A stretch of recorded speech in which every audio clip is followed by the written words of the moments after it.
Welcome to Shad's Guitar Show. Whether it's the gear or the players who made the gear famous, this podcast is about all things guitar. Well, hey, what's up, everybody? Welcome into Shad's Guitar Show. Thanks for joining me for another episode. And the last one was kind of, philosophical and maybe a little more somber in tone. So I thought we'd get back to something gear related and lighten the mood a bit, if you will. Every day I go to, 4 days a week, I go to Wildcat Guitars where I work. I know I've told you that a lot of times. I'm the sales manager at Wildcat Guitars in Escondido, California. And we have the best of the best guitars. I mean, amazing things. It's like eye candy all day long.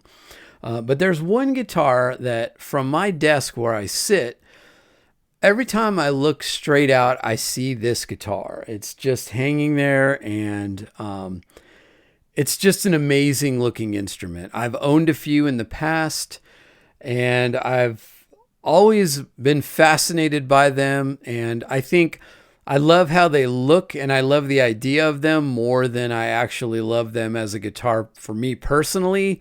But I have no doubt in my mind that I will again own another one at some point.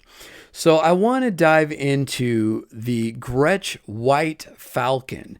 Kind of just a quick overview of the guitar. When did it come around? You know, some of the ins and outs of it, maybe some players that we might associate with the guitar, and just learn a little bit about this amazing instrument. All right, so picture a guitar that looks like it drove straight off the showroom floor of a 1950s luxury car dealership.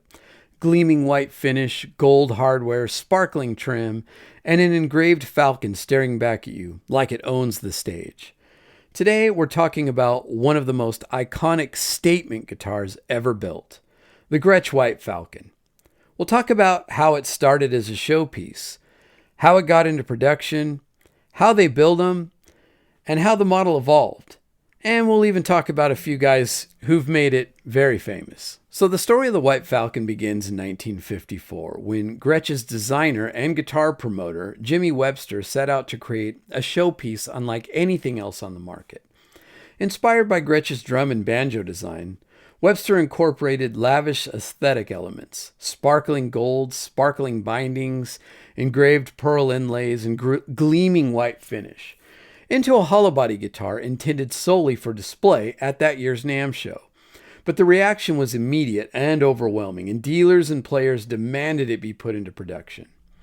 Gretsch responded quickly, releasing the first production White Falcon in 1955, under the model name 6136, with a price tag of a whopping $600. And because I know you're already asking the question of how much is that in dollars today, well, it is $7,256, so a pretty good chunk of change in 1955. The early White Falcons were archtop hollow body guitars with a 17-inch wide body, solid spruce top, and laminated maple back and sides. The neck was maple with an ebony fingerboard and mother-of-pearl block inlays. Early models were fitted with dual D'Armand Dynasonic single-coil pickups and a Melita bridge, delivering a bright, clear tone well-suited to jazz and country styles. Visually, the White Falcon was an Art Deco dream. Triple-layered white and gold sparkle bindings on nearly every edge, large G-brand F-holes and winged headstock logo, and a gold-plated Cadillac-style tailpiece. It was less a guitar and more a sculpture, one meant to be seen as much as it was heard. In 1957, Gretsch introduced several significant changes that would shape the White Falcon's identity for decades to come. The original block inlays were replaced by the signature neoclassical thumbnail inlays that we know today, and the pickups were upgraded to Gretsch's own Filtertron humbuckers, designed in collaboration with Ray Butts, offering a warmer, fuller sound with reduced hum. These pickups became integral to the Gretsch sound, and loved for their chime and articulation. In 1958, the Melita bridge was replaced by the Space Control roller bridge, which improved tuning stability, especially when used with the Bigsby vibrato system. By the early 1960s, the White Falcon saw the introduction of a double cutaway version, giving players easier access to the higher frets and increasing its appeal to rock and pop musicians. And perhaps one of the most ambitious designs from this era was the introduction of the stereo model, the 6137 White Falcon stereo, which featured independent outputs for each pickup, allowing for wide tonal experimentation. Though not widely adopted, it highlighted Gretsch's willingness to innovate beyond aesthetics.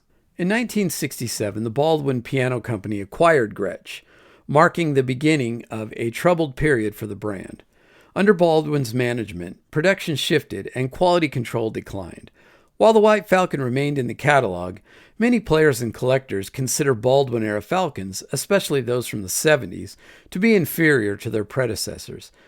The pickups were changed, wiring became more complex, and some models lost the visual flair that made the guitar famous in the first place. During this era, the Falcon adopted smaller F-holes, a more modern look overall, and alterations to the neck profiles and body construction. And while some appreciated the tweaks, many viewed them as a dilution of what made the White Falcon special. The 80s and 90s saw a resurgence of interest in Gretsch guitars, thanks in part to players like Brian Setzer, who used vintage Gretsches to fuel the neo-rockabilly movement. And in 1989, Fred Gretsch III, great-grandson of the company founder, reacquired the brand and began restoring its reputation. By 1996, Gretsch reintroduced the White Falcon as part of a refined and expanded lineup, emphasizing vintage-correct specs and build quality. These new Falcons, produced in Japan by Chirata Gakki, were faithful recreations of the classic 1950s and 60s models, complete with the gold hardware, Filtertron pickups, Bigsby vibratos, and that unmistakable gleaming white finish. Modern versions also benefited from improved playability and reliability, while retaining the vintage charm. In the years since, Gretsch has expanded the Falcon line to include a variety of finishes: Black Falcons, Silver Falcons, and even the limited edition Irish Falcon used by Bono of U2. Signature models have been released for Billy Duffy of the Cult, Stephen Stills, and others, allowing fans to own variations based on the exact specs of their idols' instruments. The grandeur of the White Falcon and the incredible tones it produces have made it a favorite of some of music's most eclectic and revered players. Brian Setzer uses the Gretsch guitars, including the White Falcon, and helped revive interest in the brand during the 80s, and his own signature models remain top sellers. Billy Duffy of the Cult became closely associated with the White Falcon during the band's early years, favoring the guitar for its cutting sound and dramatic stage presence. His signature model, with chrome hardware and stripped-back controls, is based on his beloved original 1970s Baldwin-era Falcon. Stephen Stills frequently used a 1958 Falcon during his solo work and Crosby, Stills, Nash & Young tours, and Neil Young has also been spotted with vintage White Falcons in the studio.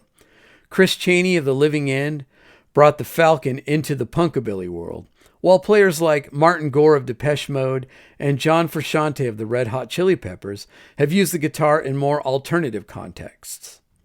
Others who've embraced the Falcon include Chet Atkins, Elvis Presley, Eddie Cochran, Mike McCready, and even Dave Grohl, underscoring the guitar's broad appeal across genres and generations.